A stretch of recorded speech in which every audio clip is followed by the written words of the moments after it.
The Filoil Preseason Cup opener, Adamson versus LaSalle. That Final Four rematch vibe was definitely there. Oh, absolutely. Always some extra energy when those two meet. Yeah. And gave us a pretty interesting first glimpse, didn't it? It really did. We've looked through the game reports, the analysis on, LeBron James starting out, Earl Medina's progress. And that LaSalle backcourt, Baclaan and Cortez. Yeah, there's quite a bit to unpack here, thinking ahead to the UAAP season. So our goal today for you tuning in is to really dig into this game, not just the final score, but, what these early performances tell us, especially about these key players and LaSalle's guard combo.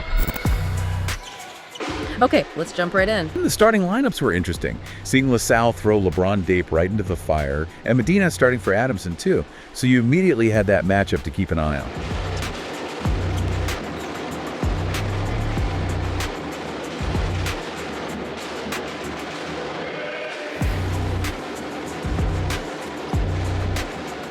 Adamson, they came out pretty strong, right? Looked organized. They really did. Good ball movement. Teamwork was evident in that first quarter.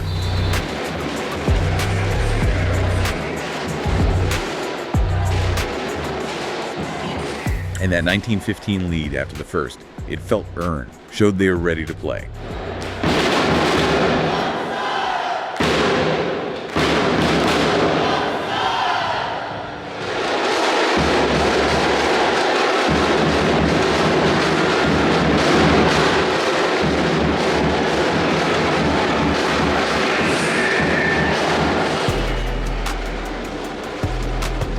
There was this funny bit where Mike Phillips missed, I think, 2 threes in a row, then just seemed to say, forget this, and powered in for a dunk. Sometimes you just got to go to what works. Exactly.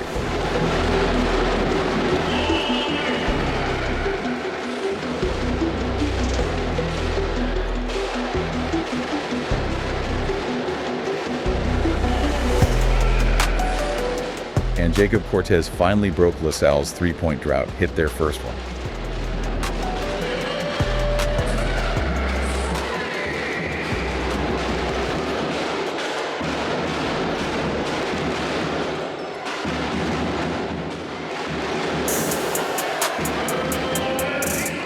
Meanwhile, Earl Medina was just consistently good for Adamson throughout that first half. Put up, 10 or 11 points pretty quickly in that first half. Yeah, impressive for a rookie in, a pretty high-profile preseason game. Totally.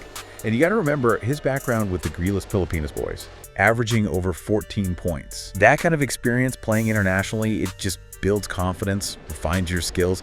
You see it in how he plays, even off the ball.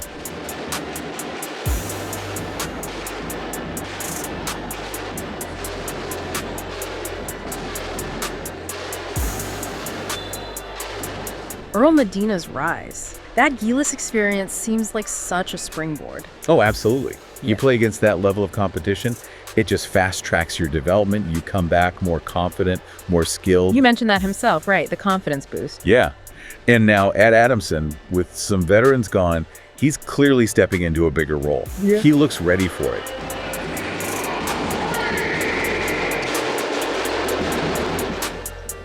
Okay, then we got some individual moments. LeBron James, his first points for LaSalle. That felt significant. Stabilizing things, helping organize. Where's this work focus? Oh, good play. Lebron James Daep scoring his first 2 points.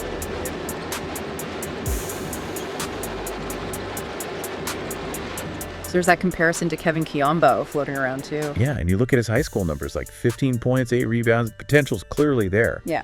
Coach HoopX, he knows how to work with that kind of talent.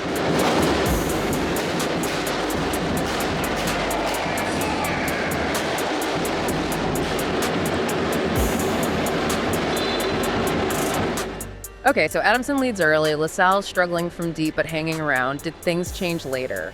Yeah, LaSalle started leveraging their size more. They played Luis Pablo and Mason Amos together, that twin tower look. And then Kean Baclaan, he had this great stretch. The Wonder Boy. Yeah, and he showed why.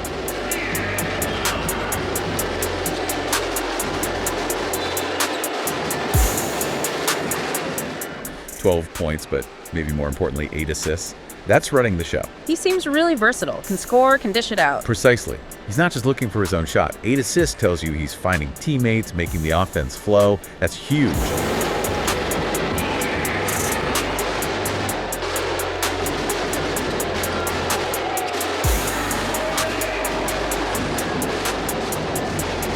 And Jacob Cortez alongside him, hitting threes, making plays too. That duo. Yeah, that duo is starting to look dangerous. Cortez gives them that outside threat, another ball handler, another decision maker. It makes them way less predictable. You can't just focus on stopping one guy. Nope. They can switch roles, run different actions. It gives Coach HoopX a lot of options. So LaSalle eventually turned it around in the second half, got the win 65-47. What changed? Well, a couple of things stood out. They definitely seemed to control the tempo better, slowed it down a bit when needed, pushed when they could. That shooting picked up. Big time. Especially from three. They hit 4 of 9 in the third quarter alone. Suddenly, that Adamson defense had to stretch out more. Which opens up everything else. Driving lanes, cutters. Exactly. That shift in shooting really changed the dynamic of the game.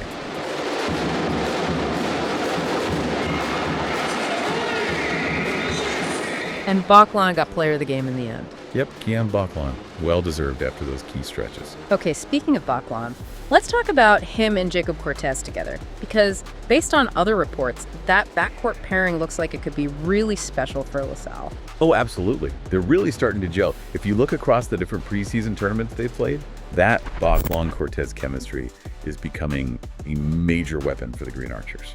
The preseason results before this game were already making noise. They really were. You look at the Pinoy Liga Next Man Cup, both in the Mythical Five. And then that Asia Basket Tour where they went undefeated 8-0 and Cortez was finals MVP. Right. So it's not just potential on paper. They've already shown they can perform and win together in different settings.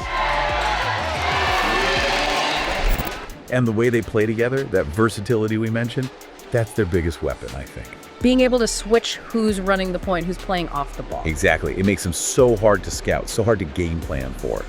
You try to shut down Baclaan's drives, Cortez can hurt you from outside. You focus on Cortez, Baclaan can create for others.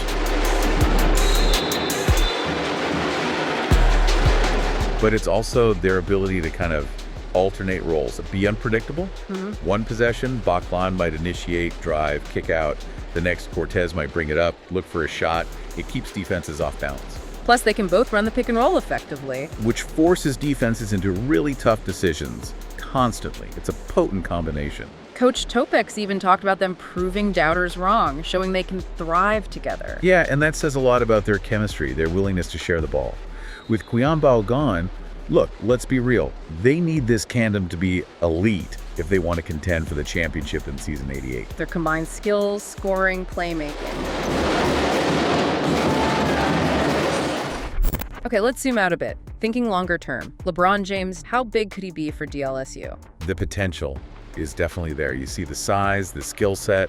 The reports mention the Kevin Quiambao blueprint and Coach Robinson's history with developing guys like that.